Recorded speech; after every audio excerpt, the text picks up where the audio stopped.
Este es el puerto del Callao, el más importante del Perú. Y el Callao es un sitio que está ligado íntimamente a la historia de nuestro país. Fue en este sitio donde Francisco Pizarro, debido a estas aguas tranquilas para poder desembarcar, decidió poner la capital muy cerca de acá, en Lima, y no en Jauja. Y fue también en este sitio donde se consiguió una de las victorias militares más importantes de nuestra historia, el combate del 2 de mayo de 1866, en la guerra contra España. El Perú tenía menos de 50 años de independencia y los españoles quisieron venir a cobrarse más deudas. Esta es una buena imagen, es un buen ejemplo de cómo los peruanos, cuando nos unimos, podemos conseguir grandes cosas. Todos los sectores de la población peruana se unieron en esta ocasión, y no solamente el Perú, sino también gran parte del continente. Uno de los objetivos al hacer historia y al hacer este programa es recordar los errores del pasado para que no se vuelvan a repetir. Y este es un buen ejemplo de cómo los peruanos, cuando nos trazamos un objetivo común, podemos conseguir grandes cosas. Yo soy Paul Vega y esto es Sucedió en el Perú.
Para analizar cualquier hecho histórico siempre podemos encontrar tres tipos de antecedentes: inmediatos, mediatos, es decir, de mediana duración, y los de más larga duración. Los antecedentes mediatos que llevaron a la victoria del 2 de mayo de 1866 habían comenzado 4 años atrás, cuando una expedición naval española surcó el Atlántico en dirección a Sudamérica. Eran años de incertidumbre y Europa exhibía apetito de reconquista y reparación. Por ejemplo, tanto Francia como España habían emprendido acciones importantes para someter países latinoamericanos. Francia había sostenido la aventura de Maximiliano en México y España había vuelto a ocupar Santo Domingo. Hacia fines de 1859, también desde España, se reclamaba intervenir en el norte de África. Por todo esto hubo un justificado temor ante la potencial amenaza de la Armada Española, que cruzó Brasil y la Argentina y se dirigió rumbo al Pacífico.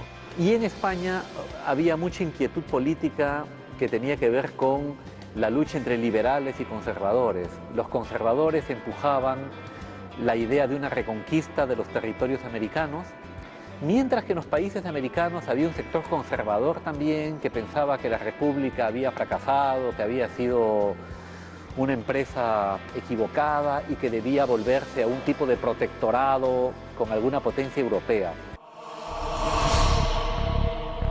El propósito escondido de la Armada Española era sencillo. Quería cobrar una cuantiosa deuda externa que, de acuerdo a su parecer, el Perú le debía a españoles, tanto al Estado como a particulares.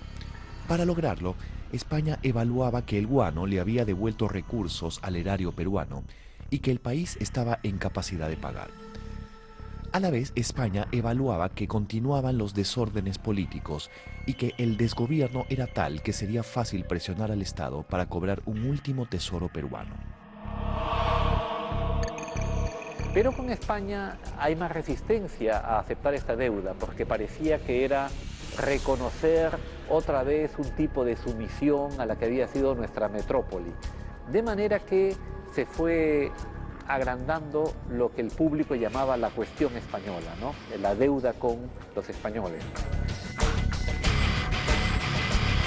Los orígenes de la deuda se remontaban a una cláusula de la capitulación de Ayacucho, donde España reclama el pago que la Hacienda peruana, es decir, el actual Ministerio de Economía, tenía con la Hacienda española. Estos serían los antecedentes más antiguos del conflicto. Y en el momento de la independencia, la Hacienda peruana estaría en deuda con la Hacienda española, sobre todo por el mercurio, que era un ingrediente indispensable para la minería de la plata.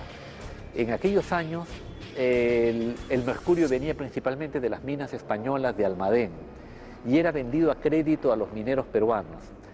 Estas deudas de la entrega de mercurio se fueron acumulando y en un momento dado montaban varios millones de pesos. Producida la independencia, los mineros dijeron, pues ya no pagamos porque nos hemos hecho independientes, así que viendo su conveniencia personal, repudiaron esa deuda. Más tarde, el Perú naciente había ignorado a España y, habiendo establecido embajadas y consulados en casi todos los países europeos, no lo había hecho con la madre patria. Un poderoso sentimiento republicano antimonárquico y también anti-español estaba presente en algunos sectores de la élite dirigente de la joven república. El gran obstáculo era la ausencia de relaciones formales entre Perú y España. Porque no había habido un reconocimiento de España al gobierno del Perú. Es decir, las relaciones diplomáticas comienzan cuando uno reconoce oficialmente al gobierno del otro país. España no había reconocido la independencia del Perú como casi la de ningún país hispanoamericano, ¿no? De manera que no había lugar para que el Perú abriese una legación diplomática en España. En 1862, la reina Isabel decidió enviar a las costas del Pacífico una flota de embarcaciones con el fin aparente de llevar a cabo estudios científicos.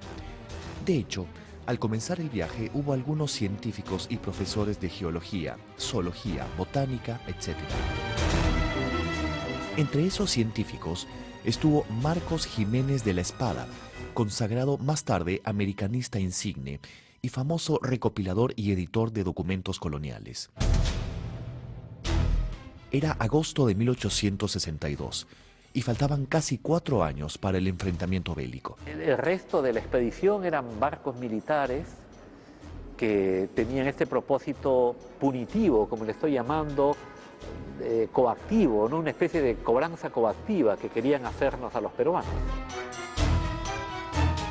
Ante la noticia de la partida de la expedición española, el presidente peruano en ese entonces, Miguel de San Román, solicitó facultades extraordinarias y autorización para reforzar la Marina, pero el Congreso se las negó. La escuadra española estaba comandada por el general español Luis Hernández Pinzón. Él era un descendiente del compañero de Colón. La altivez de Pinzón produjo un conflicto con las autoridades chilenas. Por esto fue recibido fríamente en Valparaíso. De ahí enrumbaron al Perú. En julio de 1863 llegaron los españoles por primera vez a las costas del Callao.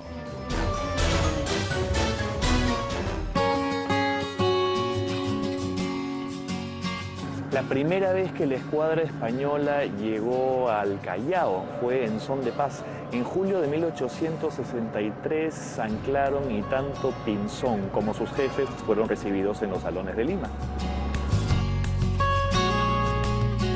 Más de 2 semanas estuvieron Pinzón junto a sus jefes y oficiales en Lima y el Callao, recibiendo atenciones sociales sin producirse ningún incidente desagradable. Poco después, en agosto de ese mismo año, ocurrió una riña en la hacienda Talambo, ubicada cerca de Chiclayo. Ahí residían 35 familias de origen vasco que cultivaban algodón como colonos y padecían grandes tensiones con la población local. Después de un choque entre civiles, murió un colono español y un juez nacional encausó a sus compañeros por iniciar la gresca. La Armada Española aprovechó el incidente para revelar sus verdaderos propósitos. Lo ocurrido en Talambo fue inmediatamente explotado en contra del Perú. Parece que la justicia peruana no fue muy rápida en encontrar a los culpables o no mostraba mucha celeridad, de manera que en expedición científica llega un comisario regio, se supone para investigar el crimen. Eusebio Salazar y Mazarredo era el nombre del emisario del gobierno español. Este comisario se había unido en Panamá a la flota de Pinzón. Se dice que era un hombre enfermizo, epiléptico y entrometido. Aparece Eusebio Salazar y Mazarredo con un título pues colonial, ¿no? de la época de la colonia, ¿no? Comisario regio, comisario especial, lo cual pues no tenía que ver con el Perú, que ya era república, ¿no es cierto? Él encabezaría una enérgica reclamación luego de los sucesos de Talambo. Salazar había llegado al Callao a bordo de la escuadra y pidió ser presentado al gobierno, pero como no tenía título de ministro, no tuvo acceso directo al gobierno. El Perú se niega a recibir al comisario regio porque, siendo un país independiente, no tenía por qué admitir a un funcionario judicial extranjero. De manera que este incidente de la hacienda Talambo es parte de la discusión que hay entre la expedición española y el gobierno de Peset.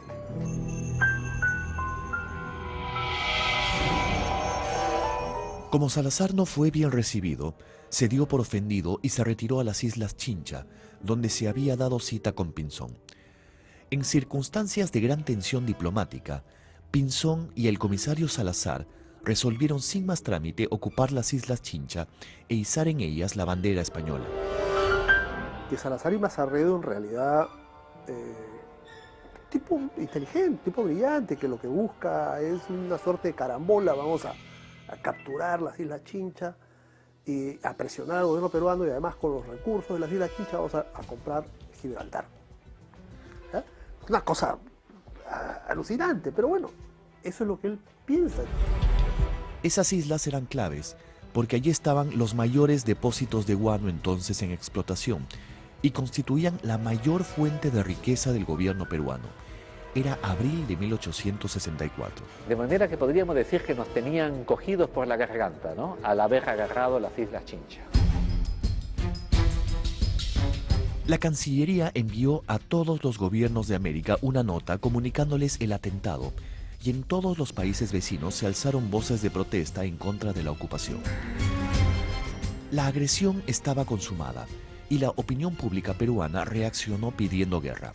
La oposición política compartió ese temperamento. La indignación ganó las calles, mientras el gobierno se inclinó por la prudencia, pues juzgó que le faltaban medios para sostener la guerra. El país se encontraba indefenso, su escuadra naval era ínfima, el ejército carecía de armamento y la artillería de piezas de grueso calibre. El presidente Peset mandó a Europa al coronel Bolognesi en busca de armamento. En tanto, Miguel Grau y otros marinos contrataron en Inglaterra la construcción del monitor Huáscar y de la fragata Independencia. También se adquirieron otras dos naves ya a flote, la Unión y la América. La primera se puso a órdenes del propio Grau, quien era un muchacho apenas de 21 años. Teniendo el Perú la riqueza del guano a disposición, se embarca en un reequipamiento de armamento.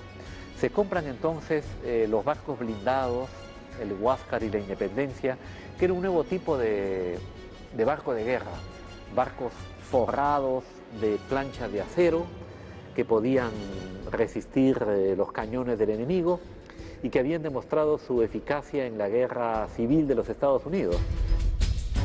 Ante una manifestación reunida fuera de Palacio de Gobierno, Peset dijo lo siguiente: autorizo a cualquier hombre para que me corte la cabeza si transijo con los españoles. El presidente parecía muy decidido. Ya veremos qué pasó más adelante.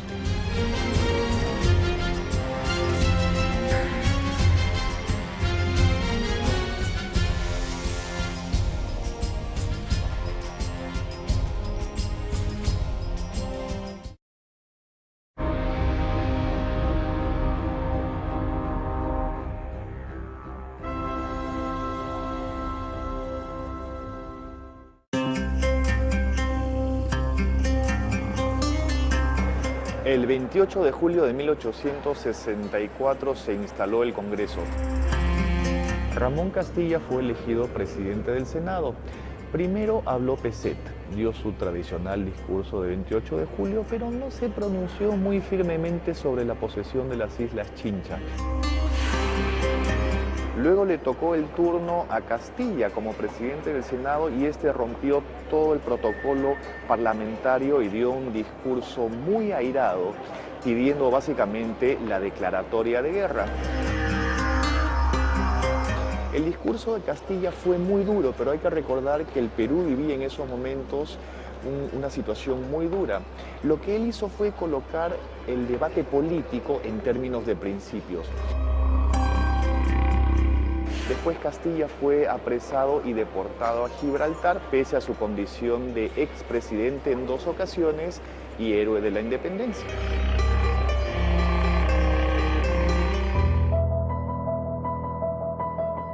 En ese contexto se reunió en Lima un congreso americano que la Cancillería peruana había convocado con representantes de Chile, Argentina, Colombia y demás países de Sudamérica.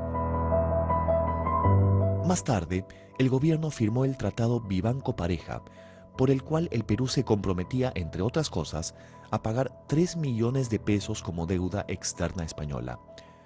El tratado fue firmado en un barco español en enero de 1865 y su rechazo fue generalizado y encendió la revuelta popular contra Peset. Inclusive el presidente Peset nombra a Vivanco para que vaya a hablar con ellos. ¿Dónde hablan con ellos? ¿En el Perú? No, Vivanco tiene que ir a las Islas Chincha a hablar con ellos. Y posteriormente, en el 65, se firma el famoso Tratado de Vivanco-Pareja, ya por la gestión de Vivanco, donde, en la villa de Madrid, en un buque español. Presionado por las urgencias económicas, sin las Islas Chincha el gobierno peruano no tenía ingresos. Peset termina firmando un tratado, el Vivanco-Pareja, que la opinión pública considera insatisfactorio. Era un tratado en el que el Perú se echa, por decirlo popularmente, frente a las pretensiones españolas. Es decir, reconoce la deuda con España, promete celeridad y satisfacciones en el juicio por el crimen del colono vasco y es más, paga una parte importante de la deuda en efectivo, en dinero, ¿no? 3 millones efectivamente de pesos son pagados a la expedición española.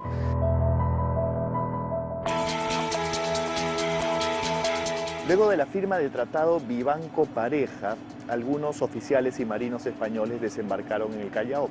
Como la población en general estaba muy descontenta con los términos de este tratado, se produjeron algunos desmanes. Los españoles fueron agredidos y tuvieron que ir a refugiarse a la parte alta de la ciudad. Aquí en el Callao incluso un oficial español fue asesinado y varios otros resultaron heridos. En la noche los revoltosos trataron de asaltar el Palacio de Gobierno y fueron repelidos por la policía, que causó un gran número de heridos entre los atacantes. Ante la revuelta popular, el gobierno se aisló completamente de la opinión pública y estalló una revolución conducida por Mariano Ignacio Prado desde Arequipa.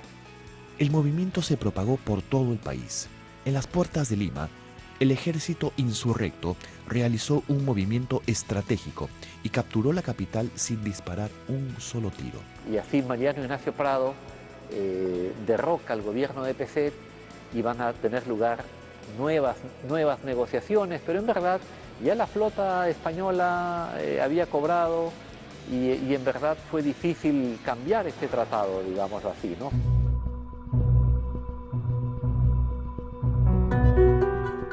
Peset renunció y su grupo político fue sometido a los tribunales. El vicepresidente Pedro Díez-Canseco se había sumado a la rebelión y ocupó el mando por corto tiempo hasta que fue desplazado por Prado. Exacto. Prado en 1865 derrota a Peset y él representaba una nueva generación, digamos, de personajes públicos. Ya los personajes de la Guerra de la Independencia, que eran los que habían gobernado el país en las décadas previas, estaban ancianos o muriendo. Ramón Castilla era uno de los pocos sobrevivientes de las guerras de la independencia y esta nueva generación está representada por hombres como Prado, como Manuel Pardo, que tienen ideas modernas, más en sintonía con el liberalismo europeo. Pensaban hacer gobiernos reformistas que extendieran la ciudadanía, que modernizaran la economía. El presidente Prado estableció que los ministerios se convirtieran en secretarías. Para ocuparlas llamó al grupo de jóvenes políticos liberales encabezado por José Gálvez en la Secretaría de Guerra y Marina, José María Quimper en la de Gobierno, Manuel Pardo en la Secretaría de Hacienda, es decir, lo que ahora sería Ministerio de Economía, y Toribio Pacheco en Relaciones Exteriores. Este fue llamado el Gabinete de los Talentos. Porque figuraban en él personas jóvenes, muy ilustradas y con gran respeto en la comunidad intelectual, ¿no? Lamentablemente el marco político era el de una dictadura, pero que en ese momento gozaba de la adhesión de la opinión pública.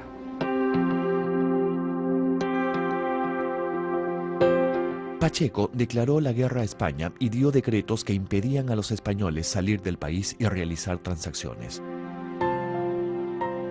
También se dedicó a establecer la política de alianza con Chile, Ecuador y Bolivia. Manuel Pardo afrontó los problemas de obtener recursos extraordinarios para la guerra. Quimper tomó a su cargo el orden público, que estaba perturbado por la revolución que acababa de triunfar, mezclado con la guerra misma que se avecinaba y los vaivenes de la política interna. Pero la figura más importante del gabinete fue sin duda quien lo presidió, José Gálvez. Él era quien lo disponía todo y dirigía las cosas. Los españoles ya habían cambiado de jefe. A Pinzón ciertos sectores de la opinión pública y oficial en España lo habían acusado de debilidad. El nuevo almirante apellidaba Pareja y era aún más obstinado. Pide que lo reemplace.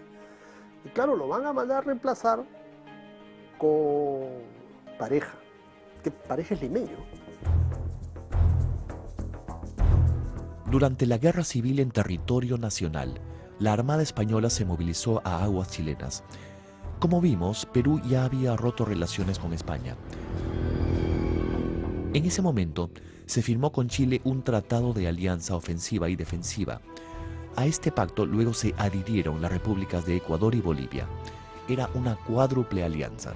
La expedición científica española no solamente visita el Perú, sino también está en Chile y va a atravesar la costa boliviana que entonces tenía este país y el Ecuador. De manera que estos 4 países andinos, Chile, Bolivia, Perú y Ecuador, son visitados por la expedición española, y en cada uno de estos lugares España trataba de obtener cosas similares a las que reclamaba al Perú, ¿no? Deudas impagas, satisfacciones al gobierno español, y al no recibirlas procedía a un bombardeo de puertos que estaban prácticamente indefensos. A pesar de las alianzas con las otras naciones sudamericanas, las fuerzas eran bastante inferiores a la española. El Huáscar y la Independencia aún seguían en astillero en la lejana Inglaterra. La escuadra ibérica, por su parte, tampoco las tenía todas consigo. Tenían dificultades para su aprovisionamiento, y los mismos jefes pronosticaban que su presencia en aguas del Pacífico no podía prolongarse mucho, a menos que recibieran refuerzos. La construcción de la América y la Unión llegaron pronto porque eran buques que estaban construidos. Ya eran buques que habían sido construidos por los confederados durante la guerra, pero la guerra los ganó y finalmente nosotros los compramos hechos, ¿no? En cambio el Huáscar y la Independencia tuvimos que construirlos. Entonces estos 2 buques van a llegar al Pacífico en realidad después del combate del Callao. La escuadra española sufrió una gran baja. La goleta española Covadonga fue capturada gracias a una acción espectacular de la corbeta chilena Esmeralda. Este hecho motivó el suicidio del almirante Pareja, ante lo cual asumió el mando de la expedición española el almirante Casto Méndez Núñez, quien fue el tercer comandante de esa desconcertada expedición. Cuando se produce la crisis y los chilenos capturan a la Covadonga, Pareja se mete un tiro. Se mete un tiro y además deja escrito que sepúlteme en el mar fuera de aguas chilenas.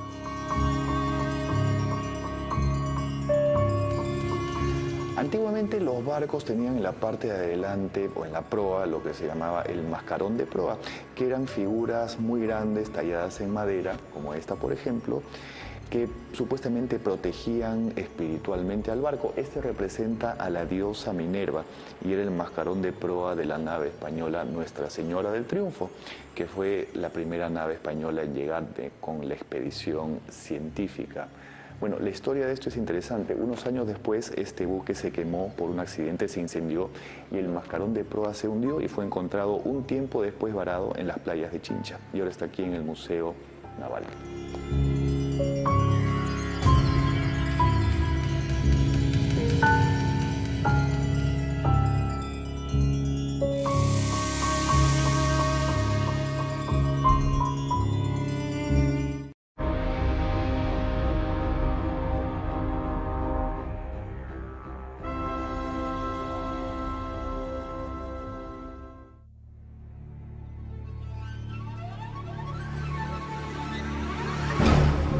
Chile y Perú aportaron navíos para formar una flota común que se enfrentó a la escuadra española en Aptao, esto es en el Golfo de Ancud, en la bahía de Aptao.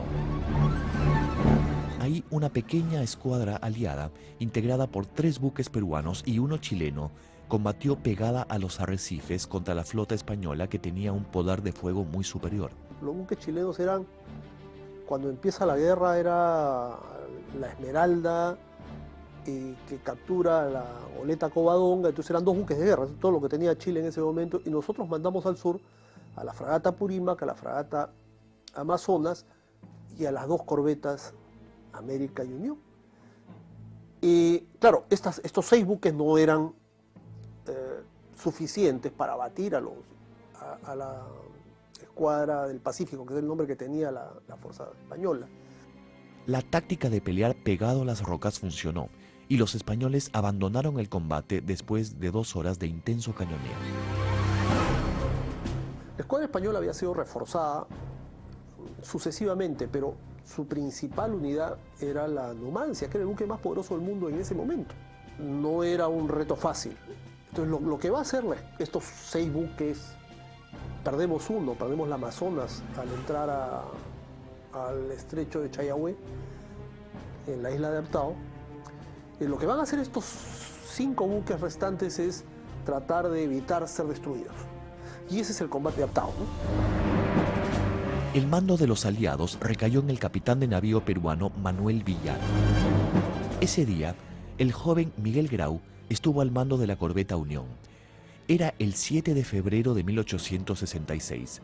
Aptao fue un ejemplo triunfal de unión sudamericana frente a un enemigo externo. Ahora, otra enseñanza que debemos sacar muy importante es que somos aliados en el 66 con los chilenos.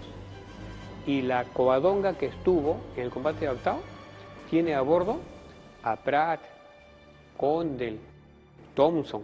Y la Unión, el comandante es el almirante Grau.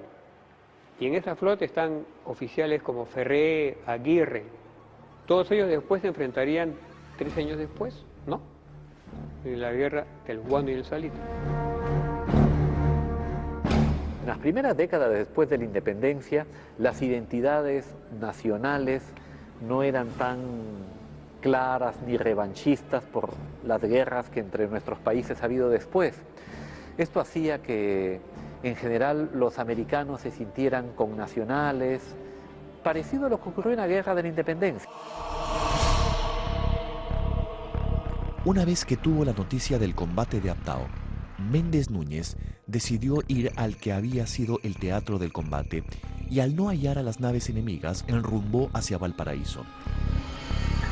Ya en esta bahía, el marino español decidió bombardear el puerto. Méndez Núñez notificó al gobernador su decisión 4 días antes y la ciudad quedó casi desamparada. La mitad de la población, alrededor de 40.000 personas, la había abandonado. El bombardeo se produjo el 31 de marzo de 1866. Era sábado de gloria, la noche de la víspera cayó Viernes Santo y, paradojas absurdas de la guerra, los barcos españoles tuvieron su bandera a media asta por la muerte de Jesucristo. El bombardeo se inició a las 9 de la mañana y culminó a las 12 del día. El gobierno chileno había dado órdenes de que no se hiciera uso de un solo cañón o fusil por pensar que era más conveniente a sus intereses, ya que carecían de medios efectivos de guerra. Desde las alturas, los pobladores fueron testigos de la destrucción de su ciudad.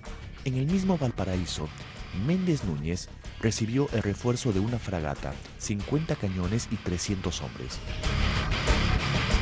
Luego de esta triste jornada de destrucción de una ciudad indefensa, el almirante español fue tachado de cobarde y marchó a enfrentarse con el Perú, escogiendo su plaza mejor artillada, el Callao.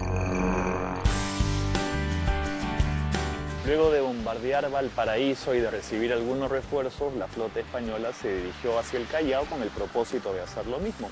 El 26 de abril aparecieron los primeros buques españoles que fondearon al lado de la isla San Lorenzo, que es esa que está ahí detrás de mí. Inmediatamente la población limeña y chalaca se dispuso a la defensa. Méndez Núñez mandó un manifiesto al cuerpo diplomático advirtiéndole que en unos 4 días iba a empezar el bombardeo.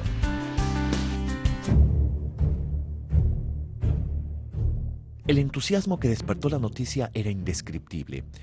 Todo el mundo se alistó para controlar el ataque y hasta se tuvo que rechazar a los voluntarios. Ante la noticia del bombardeo de Valparaíso, ancianos, mujeres y niños empezaron a dejar el puerto, mientras una multitud acudió a trabajar en las obras de fortificación y los jóvenes inundaban las calles chalacas disponiéndose al combate. Los presos políticos pidieron un puesto comprometiéndose a volver a prisión y cumplieron. Los cesados formaron un batallón y la Marina de Guerra se aprestó para la lucha. Pero lo que hizo el presidente Prado fue movilizar a la población. Entonces, la presencia masiva de no solo limeños, gente de todas partes, ha venido gente de todas partes del país y de afuera. Hay un grupo de voluntarios ecuatorianos, hay un grupo de voluntarios panameños, hay un grupo de voluntarios chilenos, por supuesto. O sea, esto es una gran defensa del pueblo peruano y del pueblo americano contra esta agresión. Los jóvenes que no encontraron cabida en el ejército o en la marina se organizaron en compañías de bomberos, pues se suponía que el Callao quedaría reducido a cenizas. Las mujeres, incluidas las monjas de los conventos, se dedicaron a hilar y coser para el ejército. Desde el 30 de abril toda Lima se paralizó. Oficinas, tiendas y talleres dejaron de funcionar. Las casas fueron engalanadas con banderas. Frente a la pretensión española, los peruanos se unen, ceden a diferencias políticas y todos van al Callao a ayudar en la manera que pueden, ¿no? Incluso los bomberos, los estudiantes forman compañías y se presenta pues un frente unido. Quien asumió la dirección de la defensa fue el ministro de Guerra, José Gálvez. Echenique en sus memorias dice que se descuidó en llamar a los técnicos en la materia para que ellos se encarguen del montaje de las piezas, disposición de las baterías y construcción de parapetos. Debido a esto, algunos cañones se inutilizaron a los primeros tiros y se produjo también la voladura de la Torre de la Merced, que habría podido evitarse si se hubiese puesto más cuidado en las instalaciones. Para levantar las baterías se emplearon principalmente sacos de arena protegidos en parte con paredes de ladrillo y algunas otras de adobe. Cuando se inicia la acción, en realidad, hay pues artillería, hay varios fuertes que se han construido, baterías en el sur, en el norte. En el centro, en realidad, la artillería es pobre, es el cañón del pueblo que se arma la noche anterior.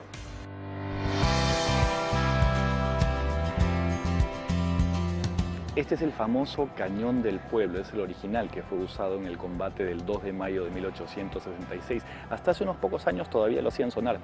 Como ya vimos, el entusiasmo de la población fue muy grande en esa fecha. Dicen que este cañón fue armado por la población en un día y una noche. Y dicen también que más de 3.000 personas ayudaron a armarlo. El Cañón del Pueblo fue un Blackley que no se llegó a montar. Se le llama así porque la población apoyó para armar ese cañón,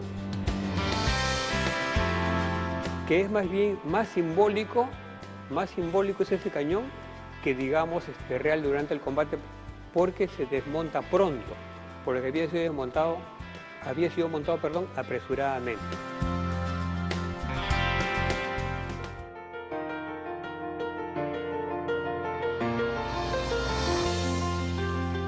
Estamos aquí en la fortaleza del Real Felipe y ese que está detrás de mí se llama el Torreón del Rey.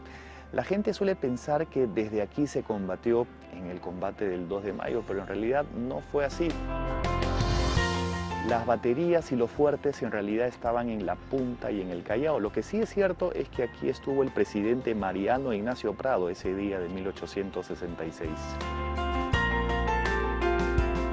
El Real Felipe quedaba muy al centro de la bahía. O sea, el Real Felipe no participa en la batalla. No. Las baterías se hacen en la orilla. La intervención del Real Felipe no es vital en este combate. Se dice que hubo un cañón en todo caso, pero el combate desde la ribera del Callao, norte, sur, como le he explicado, y los buques. Inclusive hubo una batería cepita atrás en la Mar Brava.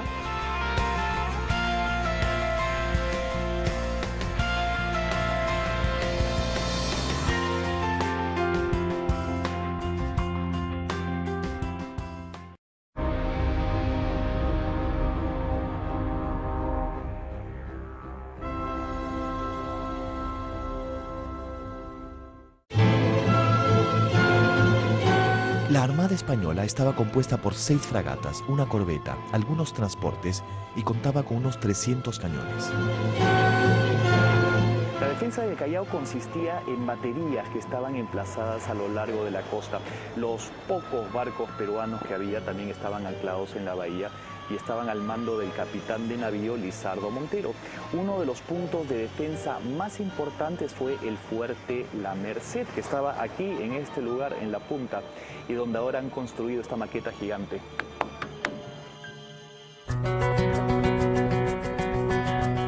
Si tú vas a Chucuito, que te recomiendo que vayas, está la Plaza Santa Rosa. Esa es una batería. Más allá está la Torre La Merced. ¿Ya? Un poco más allá había otra batería. Hacia el otro lado hay una batería que da hacia Mar Brava, que no entra en acción. Luego hacia el centro está el cañón de... ¿Dónde está ahora el cañón de... el Babasur que han puesto ahí? Y luego esa parte central de la bahía en realidad no está protegida por artillería. O sea, ahí hay un cordón de minas, hay estos 4 buquecitos y luego hay unas lanchas torpederas. Y luego viene hacia el norte un fuerte y un par de baterías más, que ahora ya han desaparecido de la topografía, ¿no?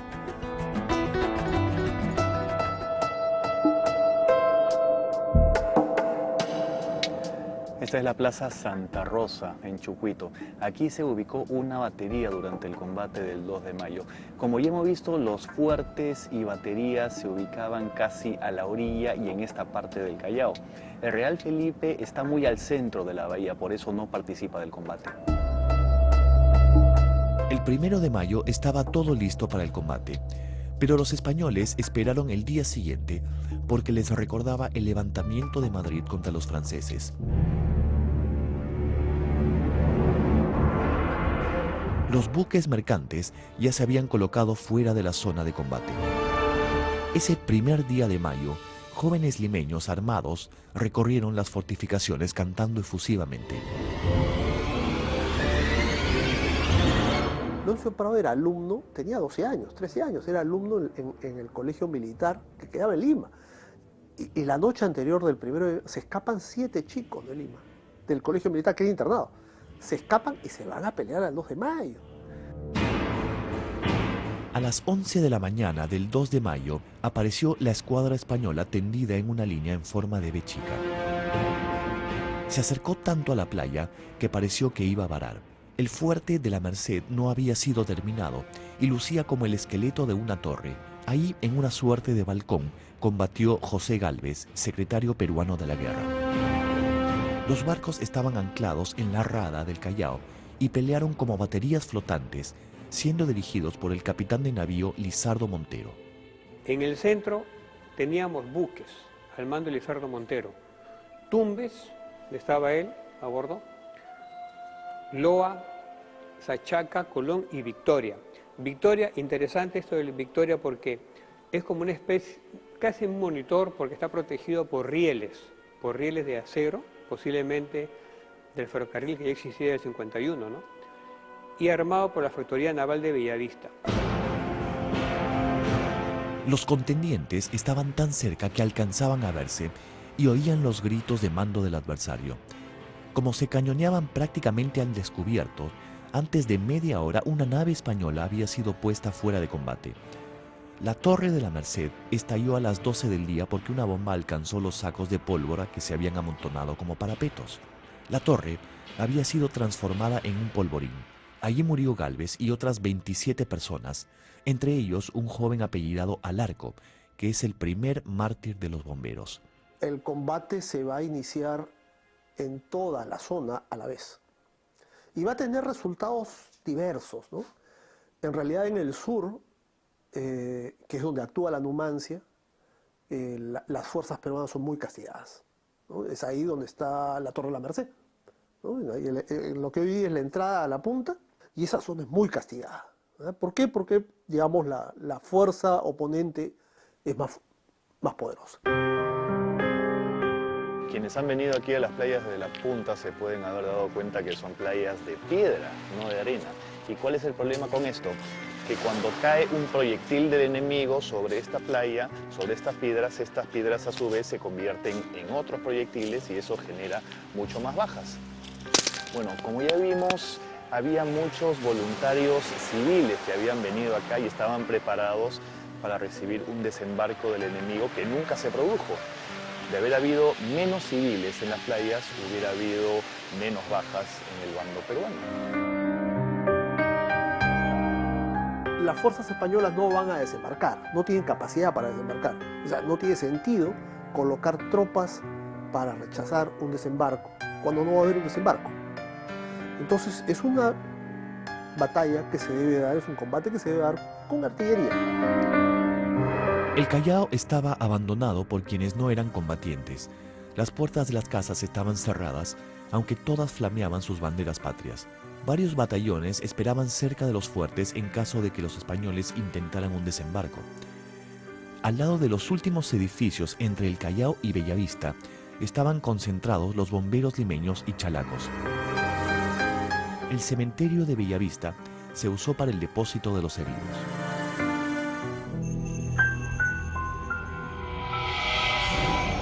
Después de la explosión en la Torre de la Merced, se veía un terrible panorama. Una masa deforme de miembros palpitantes, sangre, ceniza, tierra y retazos de uniformes. De entre esa horrorosa mezcla de tierra y cadáveres destrozados, se extrajeron el cuerpo de Gálvez y algunos otros combatientes. El cuerpo de Gálvez estaba medio carbonizado. Como dice Basadre, en su semblante se notaba cierta bravura con que parecía desafiar a nuestros enemigos. Luego de la muerte de Gálvez, el combate continuó prácticamente sin mando central hasta caer la tarde cuando se obtuvo la victoria. Las bandas de música tocaron marchas militares incesantemente a lo largo del combate.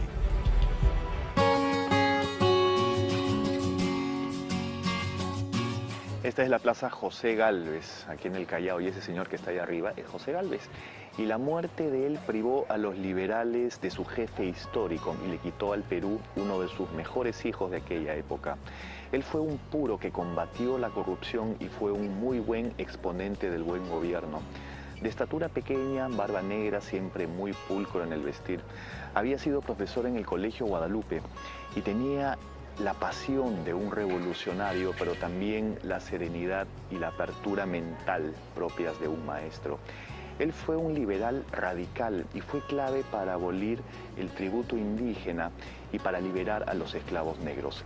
Quiso combatir cara a cara frente al peligro, a pesar de que en la convención de 1856 había dicho que él nunca sería militar porque no quería esclavizarse ante nadie jamás.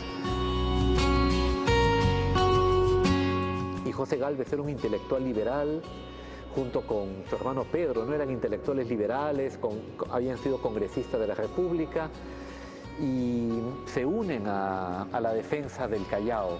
En ese sentido hay héroes civiles y no solamente figuras militares en esta gesta del 2 de mayo.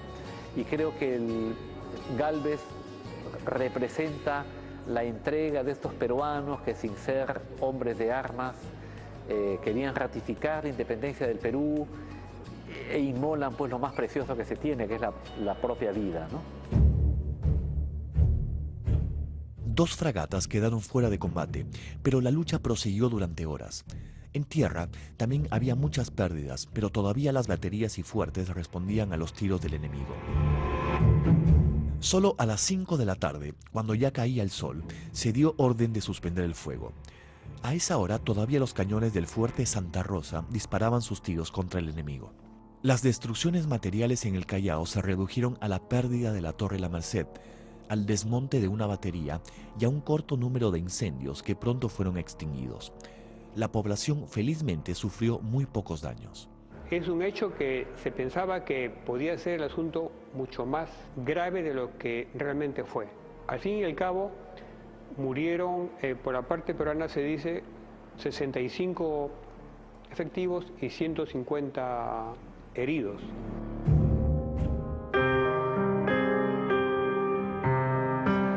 Una vez terminado el combate, los españoles se retiraron y se apostaron al lado de la isla San Lorenzo, igual que cuando llegaron. Ahí repararon los daños y prepararon todo para el viaje de regreso, que fue el 10 de mayo. Antes de irse, en una quebrada de la isla San Lorenzo, enterraron a sus muertos. Estos restos más tarde fueron trasladados al Cementerio General de Lima, o sea, el Presbítero Maestro.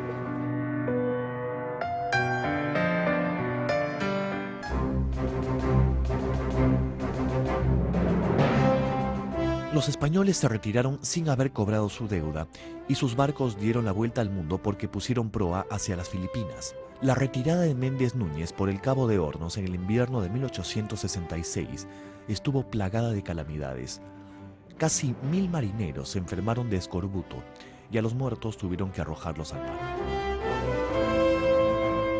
Para los peruanos, la gesta del combate del 2 de mayo fue un gran triunfo inobjetable.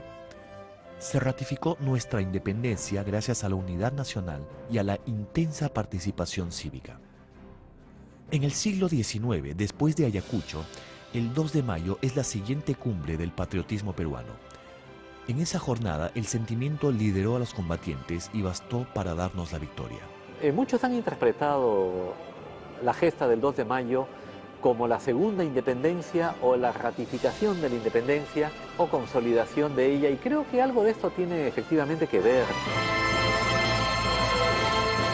La población más bien muestra una actitud de autonomía, de rechazo a la pretensión española, y en este sentido podemos decir que fue efectivamente una ratificación de la independencia.